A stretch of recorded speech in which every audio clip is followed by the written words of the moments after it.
A man installs his own security cameras and his neighbor calls 911 on him, but when the cops arrive they uncover something far more shocking.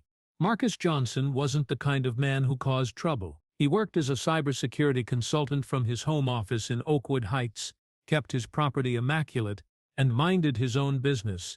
For the most part, his neighbors left him alone, which was exactly how he preferred it. That was until one afternoon decision put him directly in the crosshairs of someone who had been watching him far too closely. It all started on a Saturday morning in Oakwood Heights, Georgia. Marcus had just finished installing a new security camera system around his house. After a recent break-in attempt in the neighborhood, he decided to upgrade his home protection. The installation had taken most of the morning, and now he was outside testing the cameras, using his phone to check the angles and make sure everything was working properly. Lately he'd been getting strange feelings like someone was watching him. Nothing concrete, just an uneasy sensation when he came home from work or worked in his yard. The new security system would give him peace of mind, or so he thought. As he adjusted the final camera near his front door, his phone connected to the new system's app. He noticed something odd in the network settings. There was an unknown device trying to connect to his Wi-Fi network. The device name was peculiar, Oakwood Watch 01. That was strange. Marcus lived alone and was careful about his network security. He didn't recognize this device at all.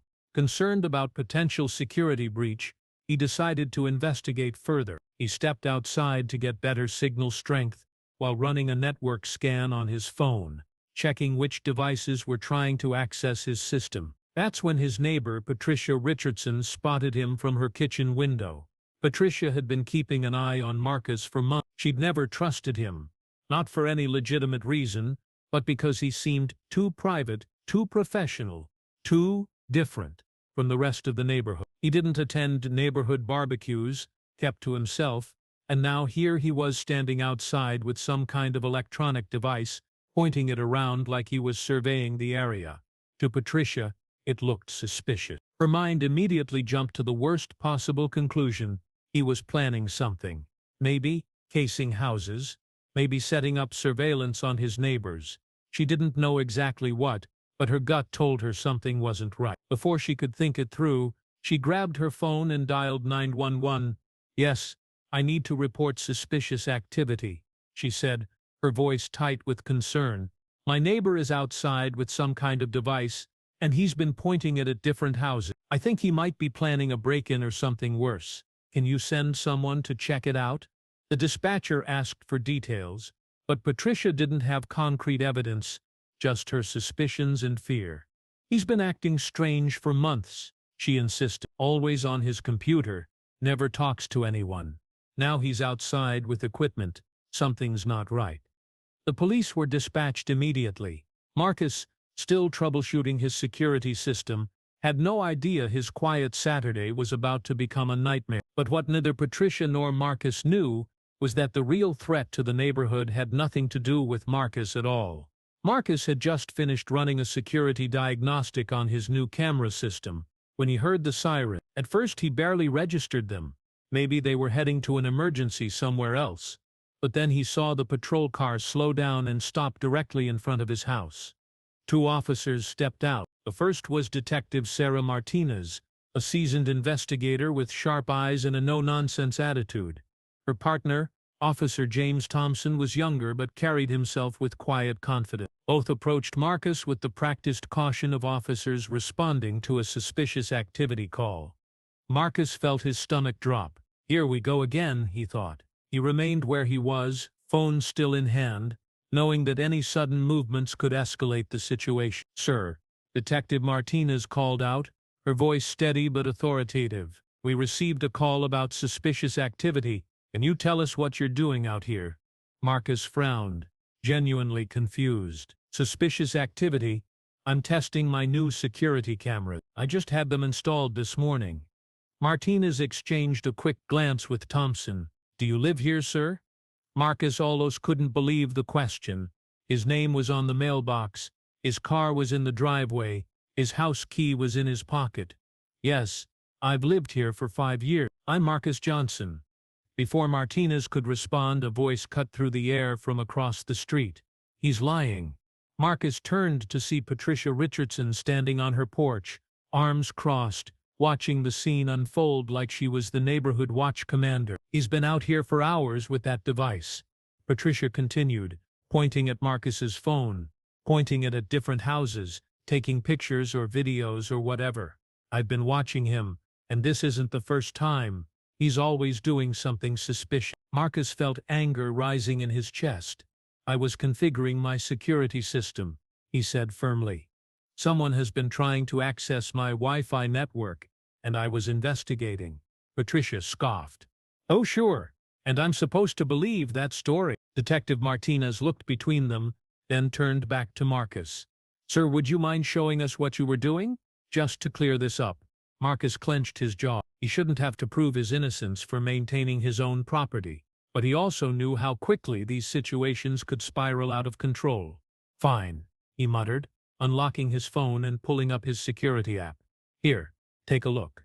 Martinez leaned in, examining Marcus's phone screen. That's when her expression changed, because what she saw wasn't evidence of suspicious activity, it was evidence of something much more concerning.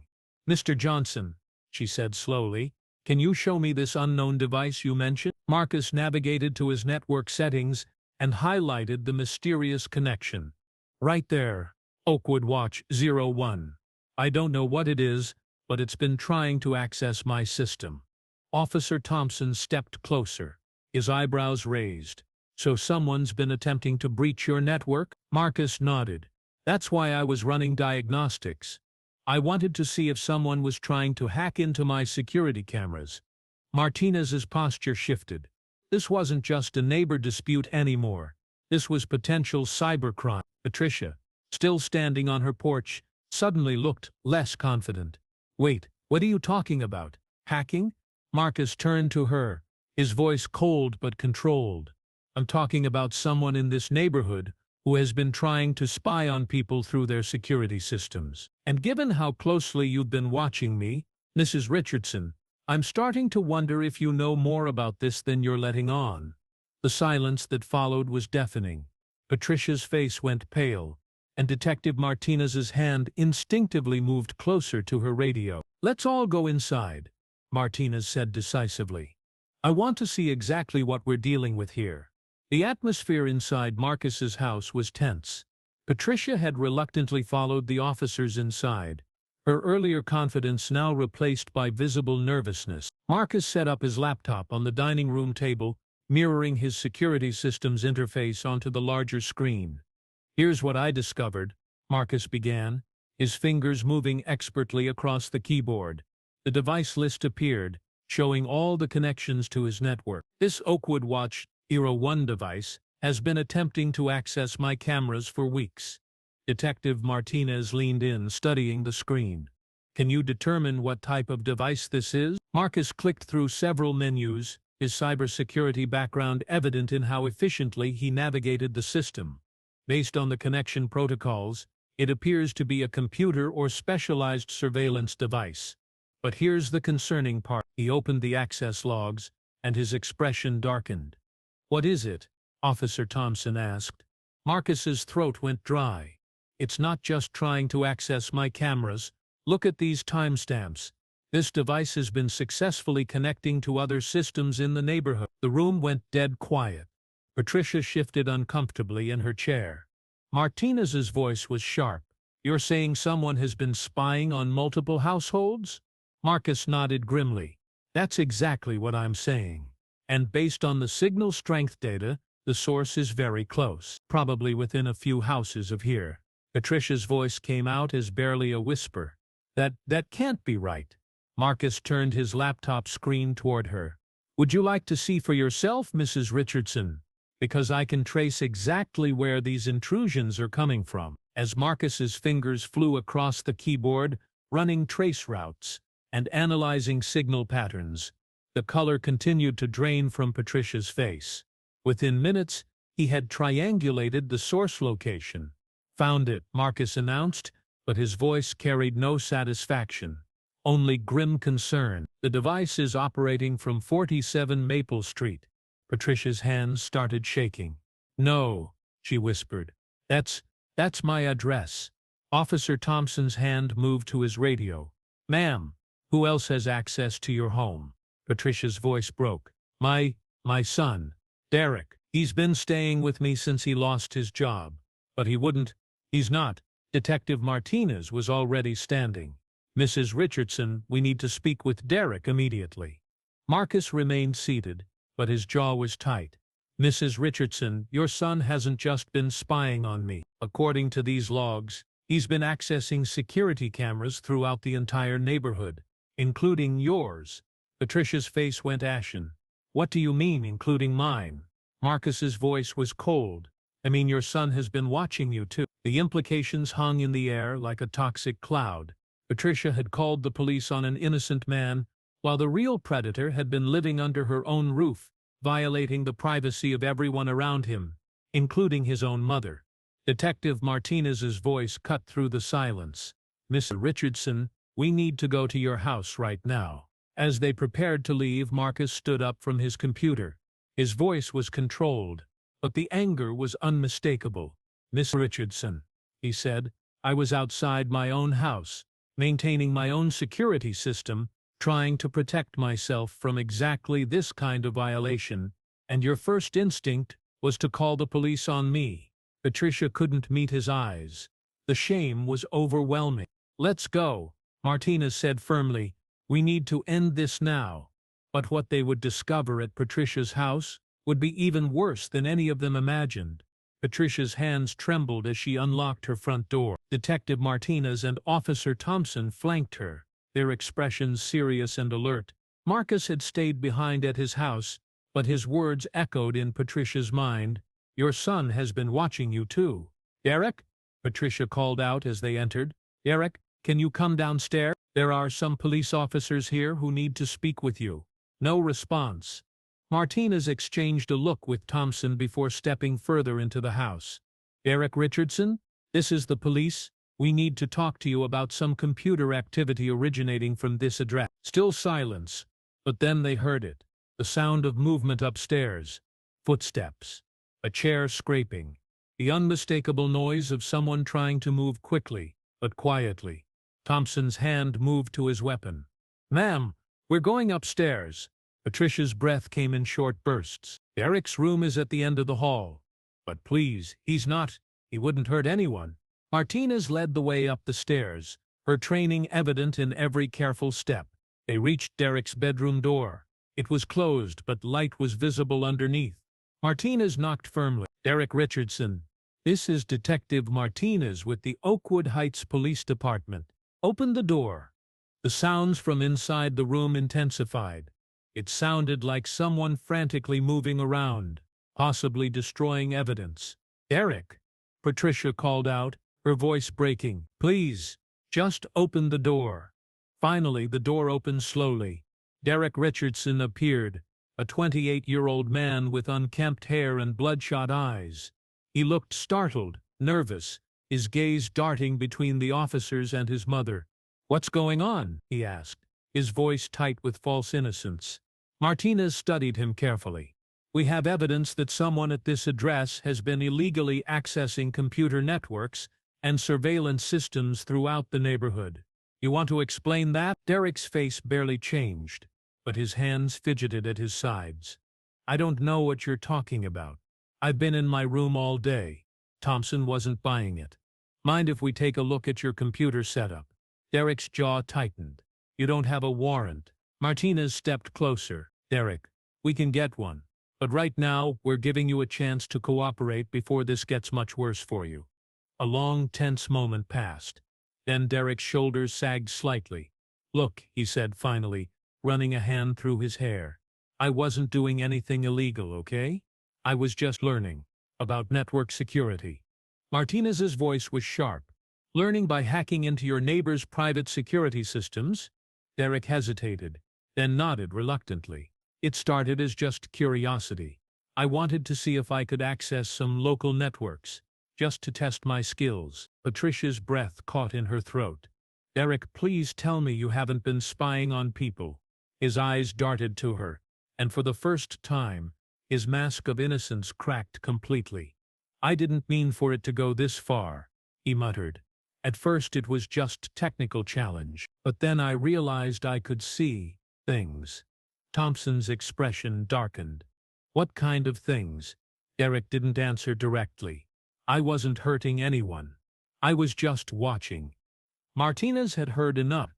"Derek Richardson, you're under arrest for unauthorized computer access, violation of privacy, and cyber-stalking."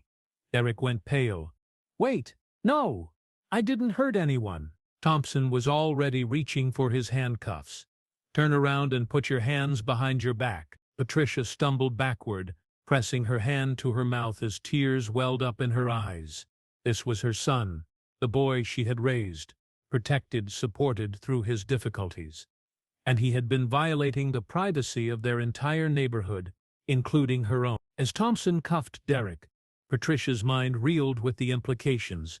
She had called 911 on Marcus Johnson, an innocent man who was actually trying to protect himself from exactly this kind of violation. Meanwhile, the real predator had been living in her house, using her Wi-Fi, operating right under her nose. Martinez guided Derek toward the door, but before they left, she turned to Patricia. "Mrs. Richardson, we're going to need to confiscate all electronic devices in the house as evidence. And you should know, this investigation is just beginning. We'll need to determine the full extent of what your son has been doing." Patricia nodded numbly, unable to speak. As they led Derek away, she stood alone in her living room, facing the devastating reality of what had happened. She had destroyed an innocent man's peace while harboring the real criminal in her own home. And the worst part, Marcus Johnson had tried to warn everyone. He had detected the intrusion, investigated it properly, and was working to protect the neighborhood when she called the police on him. The shame was unbearable.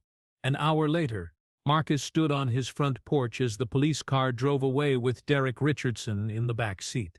Detective Martinez approached him, her expression a mixture of professional respect and personal regret. "Mr. Johnson," she said, "I owe you an apology. Your technical analysis was spot on, and if you hadn't detected this intrusion, Derek Richardson might have continued violating people's privacy indefinitely." Marcus nodded slowly, but his expression remained serious. "Detective, with all due respect, I appreciate that, but what bothers me is that I was treated like a suspect for protecting my own property, while the real criminal was operating freely." Martinez understood the deeper implication. "You're right, and that's not acceptable." Patricia Richardson emerged from her house, walking slowly toward them. Her face was streaked with tears, her composure completely shattered. "Mr. Johnson," she said, her voice barely above a whisper, I need to apologize." Marcus looked at her, his expression unreadable. "I made assumptions about you based on nothing but my own prejudices." Patricia continued, "You were doing exactly what any responsible homeowner would do, and I treated you like a criminal. Meanwhile, my own son was the one actually violating everyone's privacy." Marcus let her words hang in the air for a moment. When he spoke, his voice was measured but firm. "Miss Richardson, your apology doesn't undo the damage. You called the police on me for the crime of being black while maintaining my own property. Your son was the actual threat, but you were so focused on seeing me as suspicious that you missed the real danger right in your own house." Patricia's tears flowed freely now. I know, and I'm so sorry." Marcus shook his head. "I don't need your apologies, Mrs. Richardson. I need you to understand that your assumptions could have destroyed my life while protecting the person who was actually harming this community." With that, Marcus turned and walked back into his house, leaving Patricia standing on the sidewalk with the weight of her actions. Detective Martinez watched the exchange, then turned to Patricia. "Mrs. Richardson, I suggest you think very carefully about what happened here today. Your son is facing serious federal charges for cyber-stalking and privacy violations. But beyond that, you need to examine why you were so quick to assume Mr. Johnson was the threat, when he was actually the one trying to protect everyone." Patricia nodded through her tears, but the damage was already done. The truth was out, justice was being served, but the cost of her prejudiced assumptions would haunt her, and the community, for a long time to come. As the sun set over Oakwood Heights, the neighborhood was left to grapple with an uncomfortable truth. Sometimes the person you're most afraid of is the one trying to protect you, while the real danger is hiding in plain sight, protected by your own biases and assumptions. Marcus Johnson returned to his security system, knowing that his cameras would now truly keep his neighborhood safe. But the cameras couldn't protect him from the assumptions and prejudices of people like Patricia Richardson. Assumptions that could have destroyed an innocent man's life while allowing a real predator to continue operating freely. The investigation revealed that Derek Richardson had been accessing security feeds from over 30 homes in the neighborhood, including intimate spaces like bedrooms and bathrooms. He had been collecting footage for months, violating the privacy of families, children, and vulnerable individuals throughout the community. Marcus Johnson's technical expertise had uncovered a massive privacy violation that law enforcement might never have detected otherwise. He was the hero of this story, but he had been treated like the villain simply because of his race and Patricia Richardson's prejudice assumptions. In the days that followed, the neighborhood slowly learned the full scope of Derek's crime. Families discovered that their most private moments had been watched and recorded. Children's bedrooms had been monitored. The violation was profound and traumatic. Meanwhile, Marcus Johnson continued his work as a cybersecurity consultant, his reputation enhanced by his role in exposing the neighborhood surveillance network. Several neighbors approached him with apologies and requests for security consultations, finally recognizing his expertise and value to the community. Patricia Richardson faced a different reality. Her son was charged with multiple federal crimes and faced years in prison. The community she had lived in for decades now viewed her with suspicion and anger. Her prejudice assumptions had not only led to calling police on an innocent man, but it also enabled her son's crimes to continue undetected. The story became a cautionary tale about the dangers of prejudice assumptions, the importance of evidence-based thinking, and the reality that threats often come from unexpected sources. Marcus Johnson had been protecting his community while being viewed as a threat by someone whose own household harbored the real danger. Assumptions have consequences. Jumping to conclusions based on bias or prejudice can destroy innocent lives while allowing real criminals to operate freely. Instead of making judgments without evidence, we must learn to observe, listen, and seek truth, rather than confirming our pre-existing fears. The next time you see someone doing something you don't understand, ask yourself, am I seeing a threat, or am I seeing my own bias? The answer might surprise you, and getting it wrong could have devastating consequences for everyone involved. If you found this story eye-opening, share it. You never know who needs to hear this lesson about the dangers of prejudiced assumptions and the importance of seeking truth over confirming bias.